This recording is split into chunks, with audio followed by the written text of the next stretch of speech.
Coming to you live from our Auckland Park studios, this is Prime News on SABC 3, and here's what's dominating in your leads at this hour.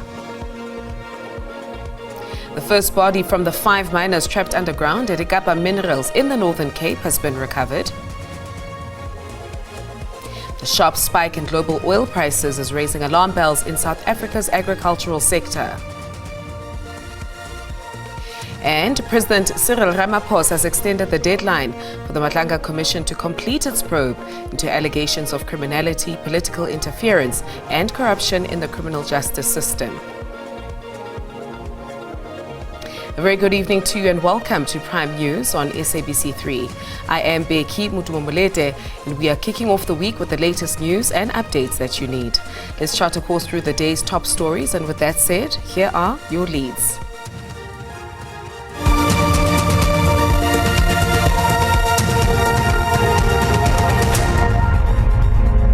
The first body of the 5 miners trapped underground at Rugby Minerals in the Northern Cape has been recovered.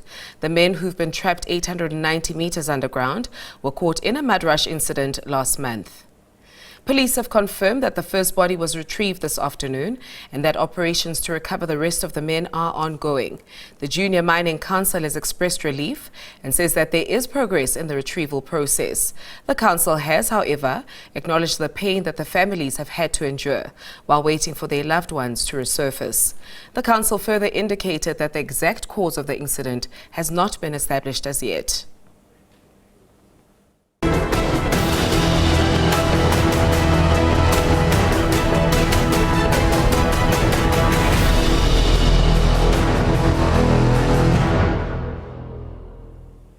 While G7 finance ministers are mulling over the coordinated release of 25 to 35% of 1.2 billion barrels from strategic reserves to stabilize oil markets, the sharp spike in global oil prices is raising alarm bells in South Africa's agricultural sector, fearing the risk of higher fertilizer prices in the coming months. Earlier today, Brent crude prices surged more than 20%, flirting with $120 per barrel on the back of the US-Iran war. According to the Agricultural Business Chamber, South Africa imports roughly 80% of its fertilizer, and prices typically follow the oil price trend. Chief economist at the chamber, Wandile Sihlobo, says if the conflict persists for some time, the country may start to see the negative impact of higher fertilizer prices on other commodities. If you are a grain farmer in South Africa or soybean farmer, sunflower seed and sugarcane, you are amongst the major users of fertilizer in this country. And the challenge about the moment of today is that when we watch what's unfolding in the Middle East, one of the products that we are concerned about is fertilizer, because Middle East is amongst the key fertilizer producing regions. The last time we had a significant disruption in the fertilizer market is when we experienced the start of the Russia-Ukraine war. And I think we are back now at those levels where there seems that there may be a major disruption in the global fertilizer market. When imported fuel costs surge, it pushes up basic fuel prices and causes local pump adjustments. This leads to higher shipping, road transport and freight rates. This squeezes business input costs and profit margins.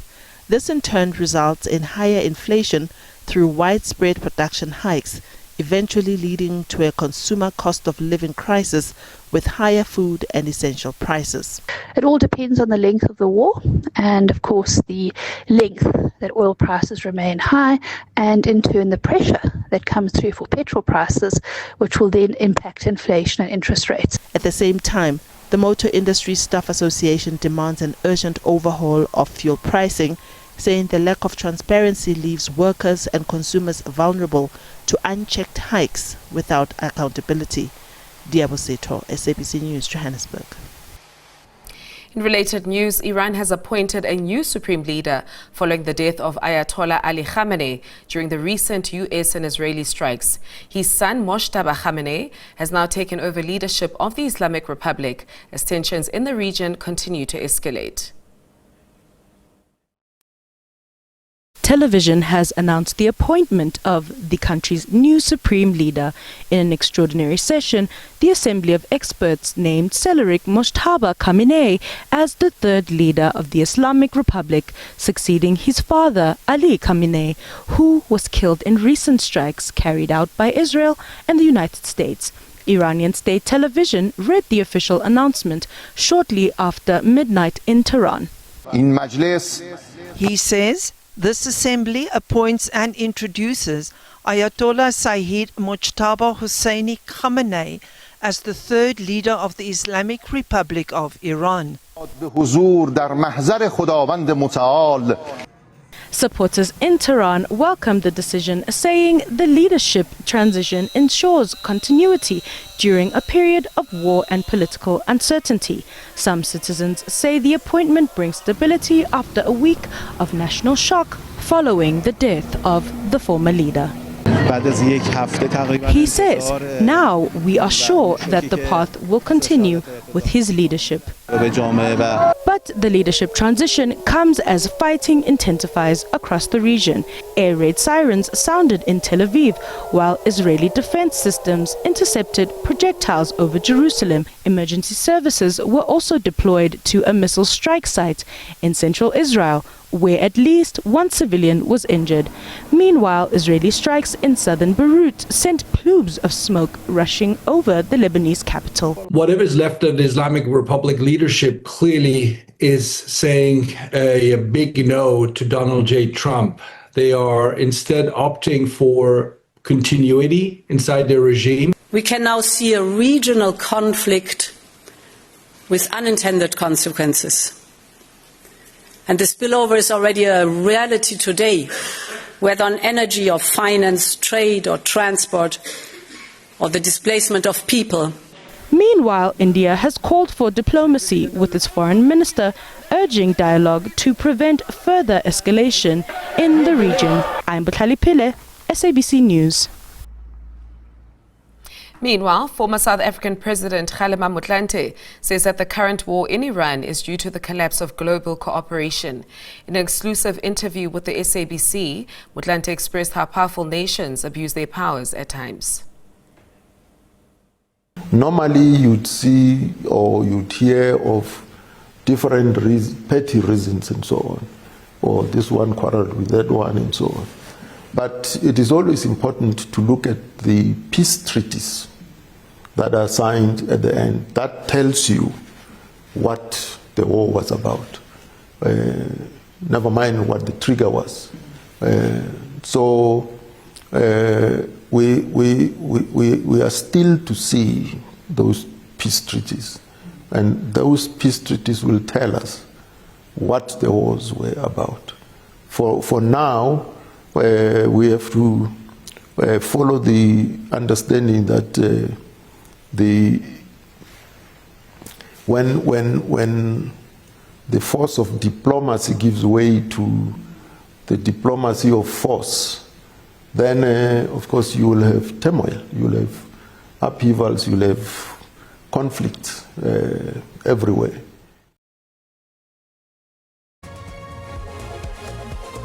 When we return, the Gauteng High Court in Pretoria has set aside the suspension of RTMC CEO, Advocate Makosi Nimsibi, labeling the board's actions as unlawful. Details are coming up shortly.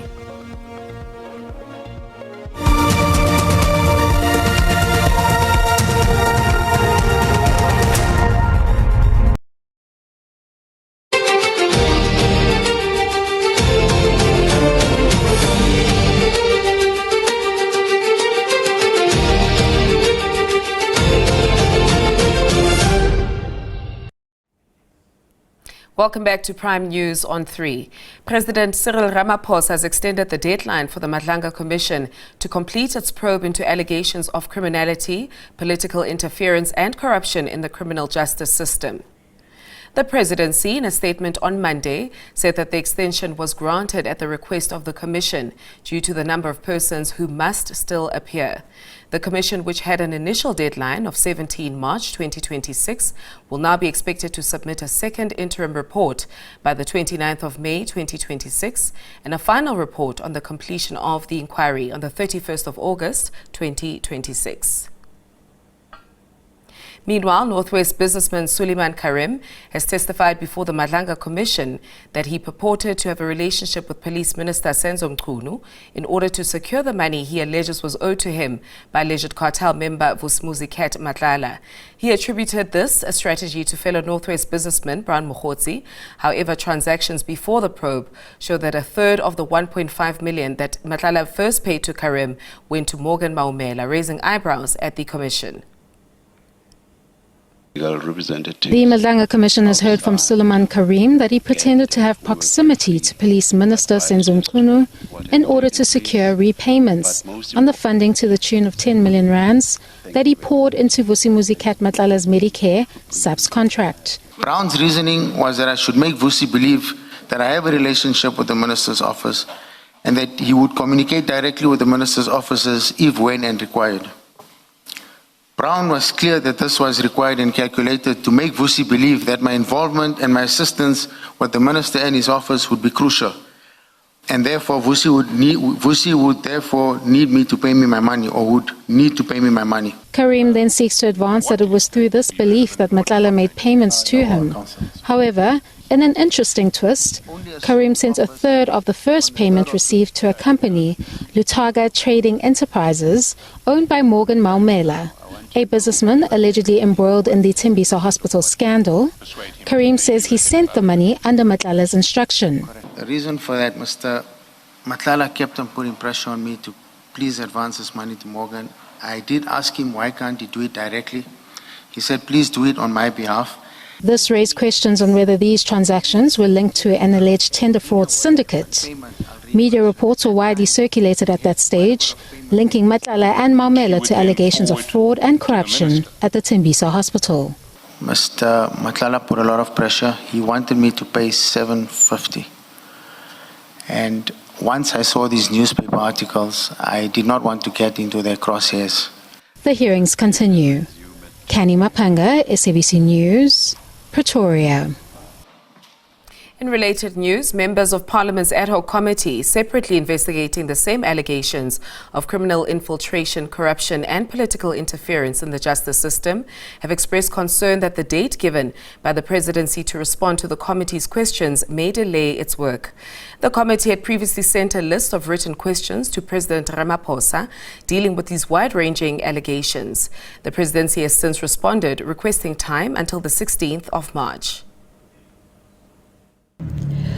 The weekly housekeeping meeting dealt with a range of issues from scheduling to timeframes and the scope of MPs serving on the committee.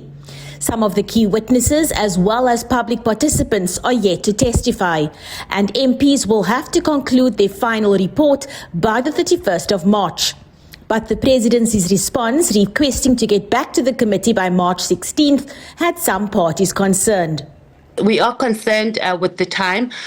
From what I remember is that we agreed that we would get written responses, and based on that we will make a decision on whether President Ramaphosa will appear before us. But if there is anything that can be done to expedite that, it would be appreciated, because as Honorable Nomvalo has indicated, that there might be a need for, further clarity-seeking questions on the response of the president. The letter sent to the committee by Minister in the Presidency, Kumbutso Ntshabeni, who is also responsible for state security, opposing the appearance of Inspector General of Intelligence, Imtiaz Fazil, who is currently suspended, raised the ire of MPs. She said this is due to the sensitivity of the work the IGI does. But MPs say crime cannot be classified and insist that he appear before them. Abra Barbia, SABC News, Parliament. Also making headlines, the establishment of a police task team to crack down on political killings has been warmly received. The first specialized unit will focus on investigating political assassinations and politically motivated killings. The unit will mirror the model of the political killings task team in KwaZulu-Natal, whose work is now the subject of the Madlanga Commission. Senior Inkatha Freedom Party member Al Kongobese survived what he believes was a political assassination. However, his fellow party member, IFP MP Ketamabala Stole, wasn't so lucky. Armed assailants started firing while Ngobese and his colleagues were having a branch meeting at the Buyafuthi hostel in Katlehong in June last year. I had to pretend like I was dead. You know, I went down, took a cover, and just light still until the hail of bullets. The storm was over, and then when I opened my eyes, I saw Comrade Ketamabala Sithole lying next to me, lifeless. Political analyst Professor Peggy Mngomezulu says the establishment of the PKTT in Gauteng is commendable, especially as the country heads towards the elections later this year.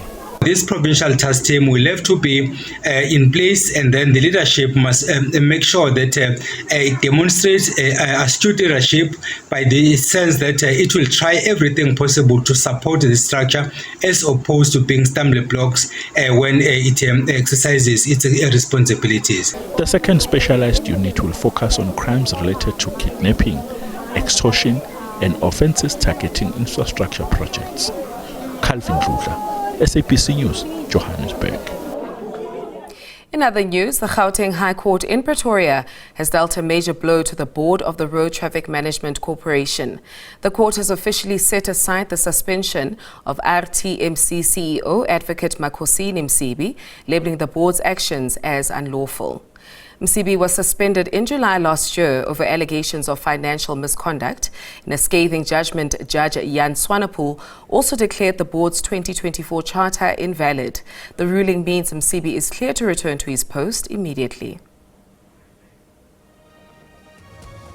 After the break, South Africa put on a sevens rugby clinic at the Vancouver leg of the World Rugby 7 Series to win a second successive tournament and third out of 5 for the season.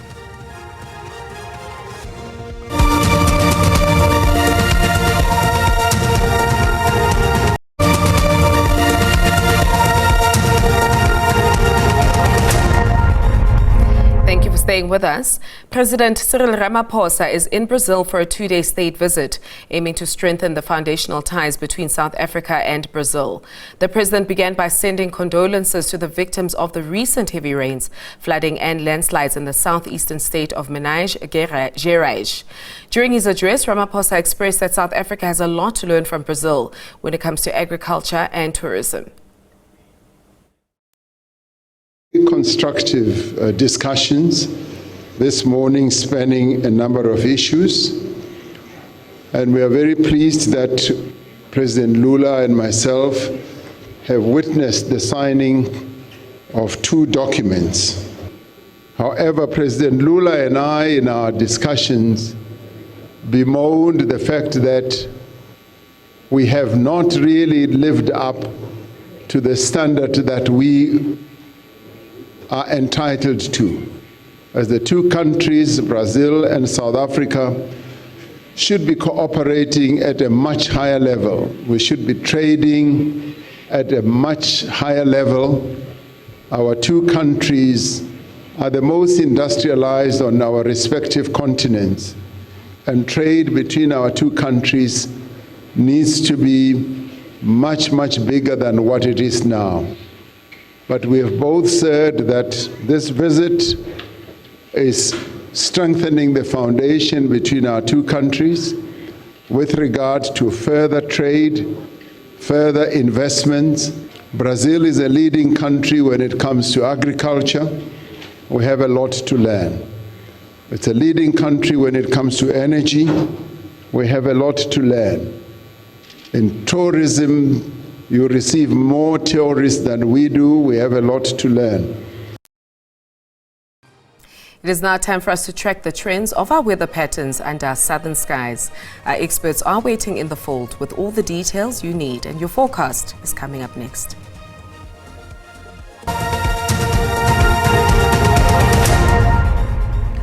Thank you very much and a very warm welcome to the Weather Desk. Time for us to look at those conditions over the country. We are talking about the heat wave that is expected over the Western Cape, stretching into parts of the Northern Cape. Now, this heat wave is expected from tomorrow until Friday. We're talking temperatures of up to 40 degrees Celsius over those areas. So please, let's be careful and make sure that we stay indoors if possible. Now, looking at some safety tips in terms of the heat wave, let's drink a lot of water, wear loose clothing, and also stay away from direct sunshine, and also avoid outdoor activities. And also let's limit those activities between 11 a.m. and 3 p.m. Do not leave any children or pets unattended in vehicles. And also, most importantly, let's keep an eye on those who are vulnerable. We're talking about the elderly and also children, and make sure that we stay safe. For tonight, we're still expecting up to 30% chance of showers and rain as we move towards that interior of Limpopo, stretching to Mpumalanga all the way towards KwaZulu-Natal. It's becoming scattered over Richards Bay and surrounding areas. For tomorrow, that heat wave expected over that interior of the Western Cape, stretching into parts of the Northern Cape.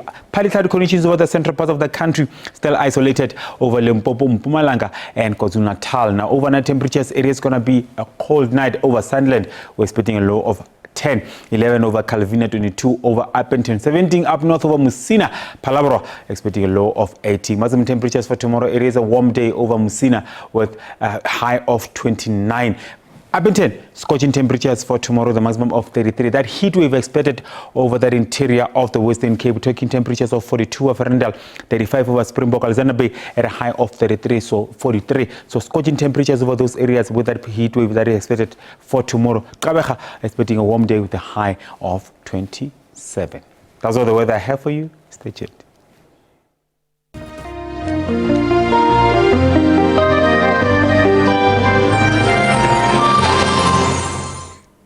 And that is how we wrap up this evening, and we thank you for tuning in to Prime News on SABC 3.